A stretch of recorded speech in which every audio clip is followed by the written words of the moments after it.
বৃষ্টি ও রহমত, ঠিক কিনা? বৃষ্টি পাঠায় কে? বৃষ্টির মালিক কে?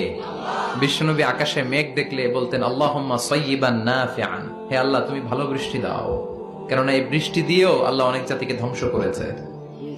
বৃষ্টি দিয়ে মানে অতি বৃষ্টি দিয়ে আল্লাহ বন্যা দিয়ে গোটা দুনিয়াটাকে ভাসিয়ে দিতে পারে কি পারে না? এজন্য মেঘ দেখলে এত আনন্দিত হয়ে না, বৃষ্টি দেখলে অনেকে গান বাজায়, আছে না নাই? এই বৃষ্টি ভেজা রাতে তুমি চলে যেও না, গান গায় না? না, আপনি আল্লাহর কাছে দোয়া করবেন আল্লাহুম্মা সাইয়্যিবান নাফিআন, আল্লাহ তুমি বরকতের বৃষ্টি দাও। আল্লাহুম্মা গাইসান মুগীসান মারিআন মুরিআন নাফিআন গায়রা দার। বিষ্ণু পড়তেন আল্লাহ এই বৃষ্টিটা যেন উপকারী হয়, এই বৃষ্টি থেকে যেন ঘাস লতা পাতা কিছু পায়, এই বৃষ্টিটা যেন আমাদের জন্য বরকতময় হয়, যেন কল্যাণময় হয়, কোনো ক্ষতির কারণ যেন না হয়, তুমি কবুল করো। আবার বেশি বৃষ্টি হলে বিষ্ণুনবী দোয়া করতেন আল্লাহুম্মা হাওয়ালাইনা ওয়ালা আলাইনা, আল্লাহ আমাদের এলাকায় আর বৃষ্টি দিও না, আমাদের চারিপাশে দাও। এই দোয়াগুলো পড়ার দরকার আছে না নাই? আল্লাহ যা বৃষ্টি দিবে এটা যেন আমাদের কল্যাণ হয়, আমরা পড়ি আমিন।